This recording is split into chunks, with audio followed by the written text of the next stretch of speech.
आज के सत्र की शुरुआत हम शब्दों की अंताक्षरी से करेंगे।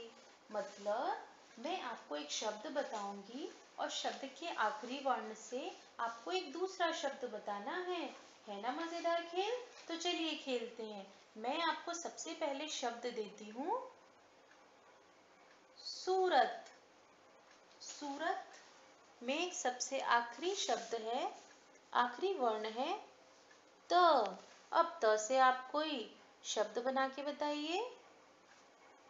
जी हाँ, त से तरबूज। तरबूज में आखिरी वर्ण है ज।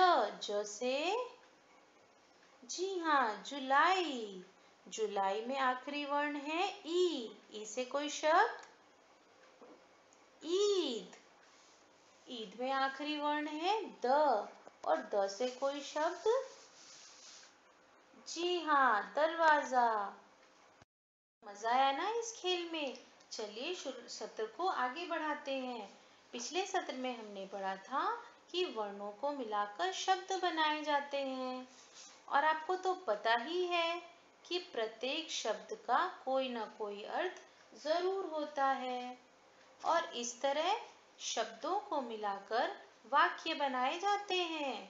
अर्थात जो वर्णों का समूह जिनका कोई अर्थ होता है वो शब्द, और शब्दों का जो समूह जिनका अर्थ होता है वो वाक्य कहलाते हैं। मैं आपको उदाहरण से समझाती हूँ। पहला उदाहरण है, प्रिया पढ़ाई करती है। आपको कुछ समझ में आता है ना? प्रिया के बारे में, उसकी पढ़ाई के बारे में बात की जा रही है। दूसरा उदाहरण है, आकाश नीला है, यानी यहाँ पे आकाश के बारे में बात हो रही है। यानी इन वाक्यों का अर्थ आपको समझ में आ रहा है। तो ये शब्द समूह हैं जिनका कोई अर्थ है। अब मैं आपको कुछ दूसरे उदाहरण बताती हूँ। आकाश रहा है, क्या इन शब्दों के समूह का कोई अर्थ निकल रहा है? क्या इन शब्द समूहों से आपको कुछ समझ में आ रहा है? नहीं ना?